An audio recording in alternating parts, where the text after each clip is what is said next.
tsakanin waɗanda duk Allah ya fitar mana. Ya Allah muna roƙonka duk wanda shine alkhairi ga rayuwarmu da addininmu da zaman lafiyarmu, ko muna son sa ko ba ma son sa, Allah ka sanya mana son sa kuma ka bashi ikon cin nasara. Kar mu yi son rai, mu yi wa kanmu adalci. Muna da mausif, muna da lokuta iri-iri na roƙon Allah. Ya Allah ga Najeriya, ka san abin da aka kullo a ciki. Akwai jihohin da in musulmi ya shiga haka kawai za a kama shi a kashe shi babu gaira babu dalili, don a ce a shugabansa musulmi ne, me yayi akai? A sanya ka faɗa da gaba da ƙiyayya, alhalin wani makirci ne da baka sani ba. Ya Allah, wayanda suke shirya mana wannan, Allah kai mana maganin su. Sannan mu ci gaba da addu'a, Allah ya mana zaɓi, ya ba mu shugabanci mai nagarta. Mu roƙi Allah wannan. Muna yin wannan cikin wannan kwanaki, za mu shiga wasu kwanakin da Allah maɗaukakin sarki bai yi kamar su a kwanakin duniya ba.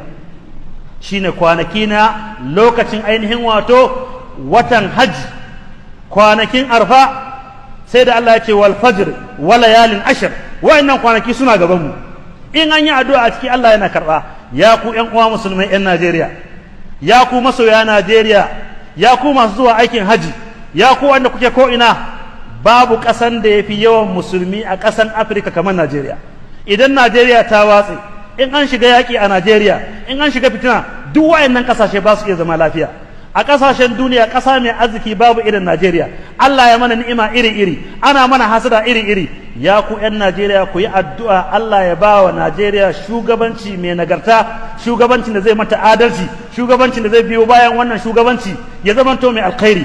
Wannan wanda yake kai, Allah ya sa ya gama lafiya. Allah ya ba shi ikon miƙa mulkin Najeriya, Najeriya tana mai zaman lafiya. Allah ya sa ya cimma burinsa na ganin cewa an samu kwanciyar hankali. Idan mun yi wannan, mun yi wa kanmu adalci, mun yi abin da ya kamata, mun yi abin da Allah yake so mu yi, babu shakka har yanzu tsugune ba ta ƙare ba. Za ku ji an so gwagwarmaya kuma yanzu, waye zai zama mataimaki a wannan jam'iyya, wa zai zama wannan mataimaki a wannan jam'iyya. Wa'annan abokanan gaban har yanzu ba za su gushe ba. Za a kullo rikici kuma, kungiyoyi daban-daban za a taso, nan za a yi muslim ticket, ba za mu yadda ba, nan za a yi kaza, Najeriya ta wane ne, nan ma za ku ji 'yan kwanaki kaɗan abin da zai ƙara rikidewa a ƙasar nan. Ku ƙara addu'a har yanzu, duk abin da zai zamanto alkhairi wa ƙasar nan. Ya Allah ka taimake mu, yaƙin ba namu bane, muna kwanci Allah yake mana yaƙin, amma alƙawarin da Allah ya yi shine zai cika alƙawarin sa ya ba wa musulunci da musulmi rinjaye da mulki da jagoranci. Sharadi ya ku musulmai, ya abudunani la yushrikuna bi shay'a. Ku bauta wa Allah shi kadai, kada ku mishi shirka. Wallahi ku kaskantar da kanku, mulkin nan na Allah ne, malikal mulki tutil mulka man tasha, shike bada mulki ga wanda ya ga dama. Ku roke shi, ku kaskantar da kai, ku samu ikhlasi. In kun yi, ku bar wa Allah sauran. Allah muke roƙonka, mun fawala al'amari zuwa gare ka. Mu zaman lafiya, Allah ka samu gama lafiya. Allahumma izzil islam wal muslimin wa adhill ash-shirka wal mushrikin wa dammir a'daka a'da ad-din wansur ibarakal mu'minin. Allahumma habbib ilayna al-iman wa zayyinhu fi qulubina wa karrih ilayna al-kufra wal fusuq wal isyan waj'alna min ar-rashidin.